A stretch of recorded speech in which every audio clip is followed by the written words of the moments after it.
Students, आज हमने 13.1 का फिफ्थ क्वेश्चन करना है.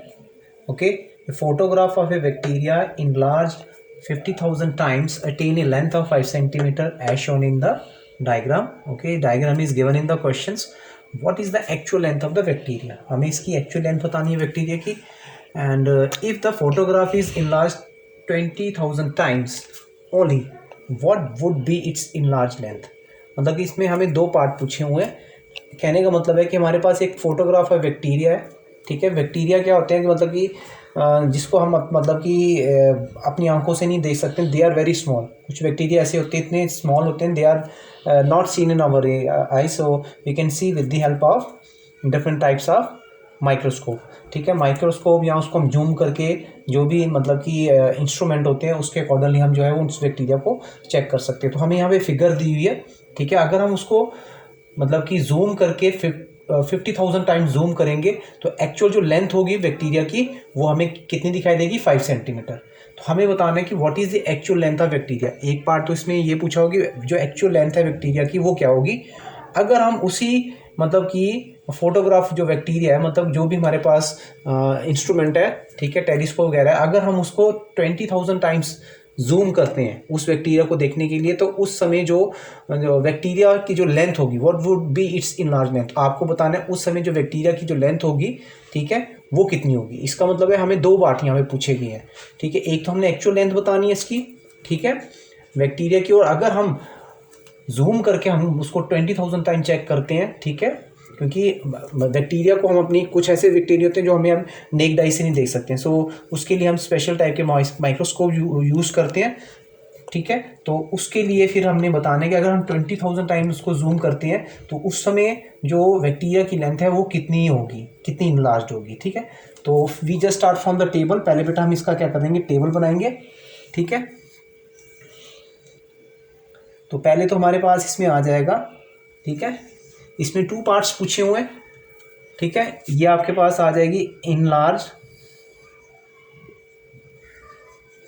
ठीक है, इनलार्ज फोटोग्राफ जो लेंथ होगी फोटोग्राफ की, और दूसरा आपके पास नीचे जो आएगा लेंथ ऑफ बैक्टीरिया. ठीक है बेटा, ये आपने ध्यान में रखना है. इसमें इनलार्ज फोटोग्राफ कितना था, फर्स्ट केस में हमने 50,000 जो है उसको जूम किया है. ठीक है, तो उस समय जो बैक्टीरिया की जो लेंथ थी वो कितनी हमें दिखाई दे रही थी? 5 सेंटीमीटर. ठीक है बेटा, सो हमें यहाँ पे टू पार्ट पूछे हैं. अब उन्होंने कहा what is the actual length of bacteria. मतलब अगर हम उसको जूम ही नहीं करेंगे, ओरिजिनल जो शेप होगी, ठीक है, अगर हम उसको इनलार्ज ही नहीं करते हैं, तो कहने का मतलब है जो बैक्टीरिया का जो मतलब कि लेंथ होगा वो मतलब कि ओरिजिनल में रहेगा. ओरिजिनल मतलब हम उसको इनलार्ज नहीं कर रहे हैं, मतलब कहने का मतलब हम उसको जूम ही नहीं कर रहे हैं, तो वो जो ओरिजिनल होगा वो उसका वन ही रहेगा. ठीक है, उस मतलब वही पूछा है कि what is the length of the bacteria. अगर हम उसको इनलार्ज ही नहीं कर रहे हैं, मतलब कि सेम ओरिजिनल फॉर्म पे, मतलब कि जो ओरिजिनल होगा वो उसका वन ही होगा, तो उस समय जो लेंथ ऑफ बैक्टीरिया होगा वो क्या होगा. तो बेटा उसको हम क्या कर लेंगे, सपोज कर लेंगे x. ठीक है बेटा, तो कहने का मतलब है अगर 50,000 है, ठीक है, अगर हम उसको जूम करते हैं तो उस समय जो बैक्टीरिया की जो लेंथ होगी वो हमें 5 सेंटीमीटर दिखाए. अगर नॉर्मली सेम पोजीशंस पे बिल्कुल कम होगी, ठीक है, 1 पे होगी, तो ऑब्वियस है अगर ये चीज़ बढ़ रही है तो ये बढ़ रही है, अगर ये इससे कम होगी तो ये इससे भी कम होगी, ये भी कम हो जाएगी ना. तो this is which type of variation, that is a direct variation. तो हम लिखेंगे since it is direct variation. ठीक है, तो अगर हम इसमें डायरेक्ट वेरिएशन यूज कर रहे हैं तो ये बेटा आपका आ जाएगा 50,000 बाई 5. ठीक है, 1/x. इसको आपने x ले लिया हुआ है. अब आप इसको कर सकते हैं cross multiply. 50,000 into x equal to 1 into 5. ठीक है बेटा, x इक्वल टू 5 1 जा 5, तो ये आपका नीचे आ जाएगा. ठीक है, अगर हम इसको कैंसिल करना चाहते हैं, 5 1 जा 5, 5 10 जा 50. ठीक है, 10, ये 3 0 आ जाएंगे. 10 टू रेज पावर ये आ जाएगी 4. जब आप इसको स्टैंडर्ड में लिखेंगे तो 10 टू रेज पावर ये ऊपर आएगा तो माइनस में आ जाएगा. तो कहने का मतलब है जब इसका बिल्कुल ओरिजिनल शेप में था, ठीक है, मतलब हमने जूम नहीं किया था, उस समय जो बैक्टीरिया की लेंथ थी वो दे आर वेरी स्मॉल. ठीक है, तो लेंथ ऑफ जो बैक्टीरिया होगी, ठीक है, वो आपकी जो है 1 इंटू 10 टू रेज पावर -4 आ जाएगी.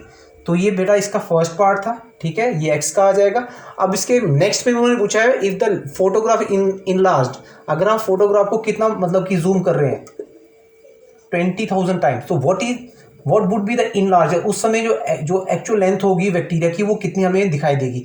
तो बेटा अगर हम उसको y ले लेते हैं, क्योंकि यहाँ पे हमने x लिया था, यहाँ पे y ले लिया, तो यहाँ पे भी आप अगर लिखना चाहते हो लेट y बी द, ठीक है, लेंथ ऑफ बैक्टीरिया, ठीक है बेटा। इसमें दो पार्ट है, तो ऑब्वियस है कि अगर y है, ठीक है, तो नेचुरली अगर ये 50,000 पे 5 था तो 20,000 से कम हो गए तो ये भी कम होगी, मतलब this is the process of direct variation. So बेटा ये भी इससे कम होगा, क्योंकि अगर ये चीज़ बढ़ रही है तो ये भी बढ़ रही है, अगर ये कम होगी तो ये भी कम होगी। तो आप सीधे लिख सकते हो इट इज़, ये भी आपका डायरेक्ट वेरिएशन आएगा डीवी प्रोसेस। तो बेटा इसमें आप 50,000 बाई 5 इक्वल टू 20,000 और नीचे क्या आ जाएगा आपका y। बेटा अब इसको क्रॉस मल्टीप्लाई करिए, y into 50,000 equal to 20,000 into 5, ठीक है बेटा। तो y इक्वल टू ये 4 0 आ जाएंगे इसके, इंटू 5 बाई ये 0 आ जाएंगे 1 2 3 4।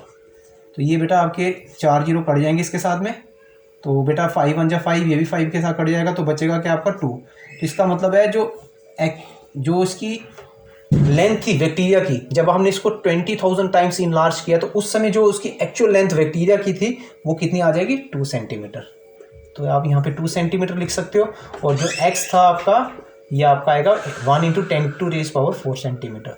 सो बेटा ये एक्चुअली क्वेश्चन बड़े ध्यान से आपने करना है, क्योंकि यहाँ पे क्वेश्चंस जो है डायरेक्ट वेरिएशन का है, क्योंकि जो चीज़ अगर एक ज़्यादा हो रही है तो दूसरी जो क्वांटिटी है वो भी इंक्रीज हो रही है, अगर सेकंड क्वांटिटी कम हो रही है तो नेचुरली दूसरी वैल्यू भी जो उसकी y की होगी वो भी कम होगी। So this is the process of direct variation. So this is all about the question number 5। Thank you very much.